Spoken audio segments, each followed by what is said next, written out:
നമസ്കാരം, ഞാൻ ദിനേശ് സൗബർണിയ. നമ്മളുടെ ഒരു അഡീനിയം ചെടി കഴിഞ്ഞ സീസണിൽ നിറയെ പൂവിട്ടിട്ട് പിന്നെ ആ പൂവ് കൊണ്ട് കഴിഞ്ഞോടുകൂടി മുരടിച്ചു പോയി. ആ മുരടിച്ചു പോയ ചെടി ഷെഡിലായിരുന്നു. ഞാൻ ഇപ്പോൾ ഇന്നാണ് ഇങ്ങോട്ട് എടുത്ത് വെച്ച് കേട്ടോ.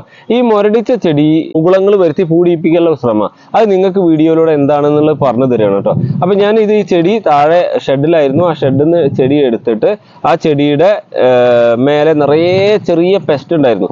ചുറ്റുമുള്ള ചെടികൾക്കും ഈ അസുഖം ഉണ്ടായിരുന്നു, പെസ്റ്റ് വന്നിരുന്നു. അപ്പോൾ അതെടുത്ത് ഞാൻ ഈ ടെറസിലേക്ക് കൊണ്ടുവച്ചാൽ എൻ്റെ മറ്റു ചെടികൾക്കും ബാധിക്കുന്നുള്ളൂ എന്നതുകൊണ്ട് ഞാൻ അവിടെ തന്നെ വെച്ചു. ഇനി ഞാൻ ചെയ്ത രീതി പറയാം.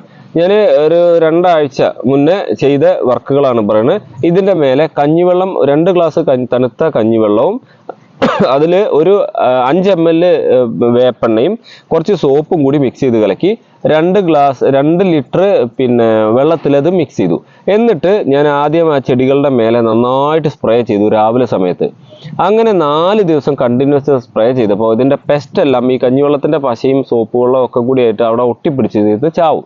അങ്ങനെ ചത്തു എന്നുള്ള വിശ്വാസത്തിലാണ് ഞാൻ ആ ചെടി അവിടെ നിന്ന് എടുത്തിട്ട് ഒരു പെയിൻറ്റിങ് ബ്രഷ് ഉപയോഗിച്ച് നന്നായി ബ്രഷ് ചെയ്തു. ആ ചെടിയുടെ മേലൊക്കെ നന്നായി ബ്രഷ് ചെയ്തപ്പോൾ അതിൻ്റെ മേലുള്ള ഡസ്റ്റുകൾ, ദ്രവിച്ചിരിക്കുന്ന ഭാഗങ്ങൾ, പൊടികളെല്ലാം കളഞ്ഞു. ഇതിൻ്റെ ചൂട് വൃത്തിയാക്കിയിട്ട് ഞാൻ ആദ്യം ചെയ്തത് ഈ ചെടിയുടെ മണ്ണിനെ ഒന്ന് റെഡിയാക്കാൻ വേണ്ടിയിട്ട് നമ്മൾ മുന്നേ പറഞ്ഞ പോലെ തന്നെ ചെറിയ തോതിൽ കടലപ്പിണ്ണാക്ക് പുളിപ്പിച്ചതിൻ്റെ വെള്ളം ഇതിലേക്ക് ഒഴിച്ചു കൊടുത്തു.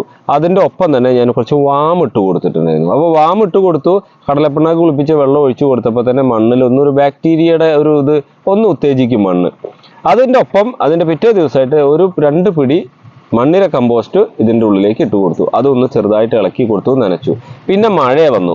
അത്യാവശ്യം മഴ കൊണ്ട സമയത്ത് ആ മഴ തുടങ്ങി, അതായത് ജൈവവളം ഇട്ടിട്ട് ഒരാഴ്ച കഴിഞ്ഞപ്പോൾ 7 ദിവസം കഴിഞ്ഞപ്പോൾ ഞാൻ ഒരു തവണ DAP ഇട്ട് കൊടുത്തു.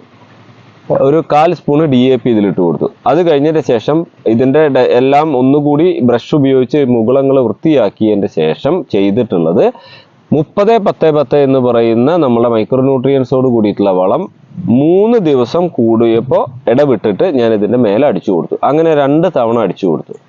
ആ 2 തവണ അടിച്ചു കൊടുത്ത് അതിൻ്റെ കടക്കിൽ ഒഴിക്കുന്ന കടലപ്പിണ്ണാക്ക് 1 തവണയും കൂടി കൊടുത്തു. വളരെ ഡൈലൂട്ട് ചെയ്തിട്ടേ ഒഴിക്കാൻ പാടുള്ള കടലപ്പിണ്ണാക്ക്, അല്ലെങ്കിൽ പൂപ്പൽ വരും. വളരെ ഡൈലൂട്ട് ചെയ്തത് ഇത് ഒഴിച്ചു കൊടുത്തു.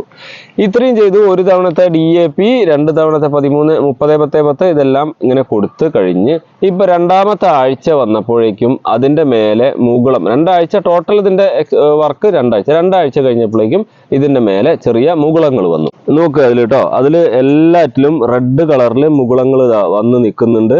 എല്ലാം റെഡ് കളറിൽ മുകുളങ്ങൾ വന്ന് നിൽക്കുന്നുണ്ട്. എല്ലാ നാമ്പുകൾ വന്നു തുടങ്ങി. ചിലത് റെഡ് കഴിഞ്ഞിട്ട് ഗ്രീൻ കളറിലേക്ക് മാറിയിട്ടുണ്ട്. ഇതിൽ 2 കൊമ്പ് ഗ്രാഫ്റ്റ് ആണ്, ബാക്കി ഉള്ള കൊമ്പെല്ലാം നോർമൽ അതിൻ്റെ മദർ പ്ലാന്റിന്റെ കളറാണ്. അപ്പൊ ഇതാണ് നമ്മൾ ഈ ചെടിക്ക് ട്രീറ്റ് ചെയ്തത് കേട്ടോ, നമ്മളുടെ ട്രീറ്റ്മെന്റ്. ഇത് അതിന് പകരം ഓർഗാനിക് സാധനങ്ങൾ കൊടുത്തതിന് പകരം നിങ്ങൾക്ക് കെമിക്കലായിട്ടുള്ള പെസ്റ്റിസൈഡ് ഒഴിക്കാം. പക്ഷെ കെമിക്കൽ ഒഴിക്കുമ്പോൾ അത് നമുക്ക് കൂടി ഹാംഫുൾ ആയതുകൊണ്ടാണ് ഞാൻ അതിനെപ്പറ്റി പറയാത്തത്. ഇത്രയും ചെയ്ത് ഈ ചെടീനെ ഉത്തേജിപ്പിച്ച് മുകുളങ്ങൾ വരുത്തി. ഈ മുകുളങ്ങൾ ഒന്ന് പൊന്തിയതിൻ്റെ ശേഷം ഒരല്പം ഒരാഴ്ച കഴിഞ്ഞാൽ ഇതിന് മുകുളങ്ങൾ ഒന്നുകൂടി പൊന്തിയതിൻ്റെ ശേഷം നമ്മൾ 13, 27, 27 സ്പ്രേ ചെയ്യും. അതിപ്പോൾ ഇന്ന് വെള്ളിയാഴ്ച, അടുത്ത വെള്ളിയാഴ്ച ആകുമ്പോഴേക്കും 13, 27 സ്പ്രേ ചെയ്യും. അപ്പോൾ പിന്നെ ഇതിൽ വരുമ്പോൾ മൊട്ടോട് കൂടിയാണ് വരിക. അല്ല, എനിക്ക് കുറച്ച് കൂടുതൽ കൊമ്പാണ് ആവശ്യമെങ്കിൽ ഞാൻ എന്ത് ചെയ്താൽ മതി, 30-10-10 കൊടുത്തിട്ട് വളർച്ചയ്ക്ക് വേണ്ടിയിട്ടുള്ള വളം കൊടുത്താൽ മതി. അപ്പോൾ നിങ്ങൾക്ക് ഈ വീഡിയോ ഇഷ്ടപ്പെടും, നിങ്ങൾക്ക് ചെടികൾക്ക് ഏതെങ്കിലും ഈ രീതിയിൽ മുരടിച്ച് നിൽക്കുന്നുണ്ടെങ്കിൽ ഈ രീതി ഒന്ന് ചെയ്തു നോക്കുക. അല്ലെങ്കിൽ നമ്മളെ വിളിക്കുക, പറഞ്ഞു തരാം. നിങ്ങൾക്ക് വീഡിയോ ഇഷ്ടപ്പെട്ടിട്ടുണ്ടെങ്കിൽ, നിങ്ങൾക്ക് മനസ്സിലായിട്ടുണ്ടെങ്കിൽ മാത്രം നിങ്ങളുടെ സുഹൃത്തുക്കളുടെ അടുത്തേക്ക് ഇത് ഷെയർ ചെയ്യുക. അവരോട് നമ്മളെ ചാനൽ സബ്സ്ക്രൈബ് ചെയ്യാൻ പറയുക. അഡീനിയം സ്നേഹികൾക്കെല്ലാം ഉപകാരപ്പെടുന്ന വീഡിയോസാണ് നമ്മളുടെ ഈ ചാനലിൽ ഇട്ടുകൊണ്ടിരിക്കുന്നത്. നിങ്ങളുടെ സഹകരണം ഇനിയും ഉണ്ടാവണം. Thank you.